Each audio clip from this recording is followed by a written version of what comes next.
அண்மை செய்தி. கோவையில் மெட்ரோ திட்டம் வரக்கூடாது என்பதற்காக தவறான திட்ட அறிக்கை கொடுத்ததாக அதிமுக தரப்பில் புகாரானது அளிக்கப்பட்டது. இதனிடையே திமுக அதிமுக கவுன்சிலர்கள் மாறி மாறி கண்டன முழக்கங்களை எழுப்பி வருகின்றன.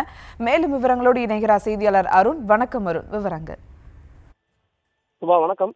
கோவை மாநகராட்சியினுடைய மாமன்ற சாதாரண கூட்டம் மேயர் ரங்கநாயகி தலைமையில் துவங்கி தற்பொழுது நடைபெற்று வருகிறது.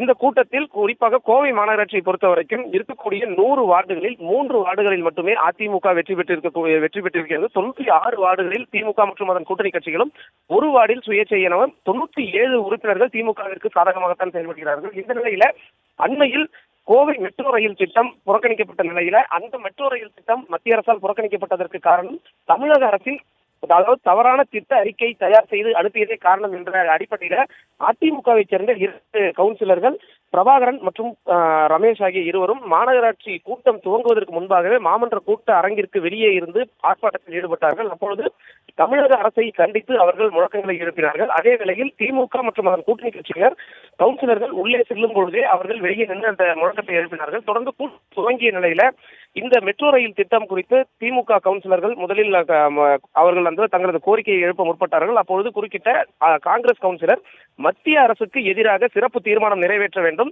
இந்த மெட்ரோ ரயில் திட்டத்தில் மத்திய அரசு தான் வேண்டுமென்றே இந்த மெட்ரோ ரயில் திட்டத்தை கோவைக்கு தரக்கூடாது என்ற அடிப்படையில் அந்த ஒரு புறக்கணிப்பு செய்ததாக அவர் கோரிக்கை எழுப்பினார். அதைத் தொடர்ந்து திமுக கவுன்சிலர்களும் அதற்கு ஆதரவாக குரல் கொடுத்த நிலையில அதிமுக மாமன்ற உறுப்பினர்கள் இந்த தவறான திட்ட அறிக்கை காரணமாகவே இந்த திட்டமானது புறக்கணிக்கப்பட்டதாக அவர் கூறிய நிலையில திமுக கவுன்சிலர்கள் ஒட்டுமொத்தமாக பிரபாகரனை சூழ்ந்து கொண்டு முழக்கங்களை எழுப்பினார்கள். அப்பொழுது பிரபாகரன் எழுந்து நின்று தமிழக அரசுக்கு எதிராக இந்த திட்ட அறிக்கை தவறான திட்ட அறிக்கை என்ற அடிப்படையிலான ஒரு பதாகையை கையில் ஏற்றி அவர் முழக்கங்களை எழுப்பிய போது திமுக பெண் மாமன்ற உறுப்பினர் மேஜையின் மீது ஏறி நின்று அந்த தாளை கிழித்து எரிந்ததனால் அங்கு பரபரப்பு ஏற்பட்டது. தொடர்ந்து கூட்டம் என்பது ஒரு பரபரப்பான ஒரு சூழ்நிலை எட்டியதால் அதிமுக மற்றும் திமுக கவுன்சிலர்கள் இருவரும் மாறி மாறி மத்திய அரசுக்கும் மாநில அரசுக்கும் எதிராக முழக்கங்களை எழுப்பினர். தொடர்ந்து அதிமுக கவுன்சிலர்கள் 2 பேரும் மாமன்ற கூட்டத்தை புறக்கணித்து அவர்கள் வெளியே முழக்கத்தை எழுப்பியபடியே அவர்கள் கூட்டத்தை புறக்கணித்து வெளியேறியிருக்கிறார்கள். குறிப்பாக திமுகவினர் பெண் மாமன்ற உறுப்பினரை ஏவி விட்டு தங்களை தாக்க முற்பட்டதாகவும், மீண்டும் இதுபோன்ற ஒரு சம்பவம் நடைபெறும் பட்சத்தில் தாங்கள்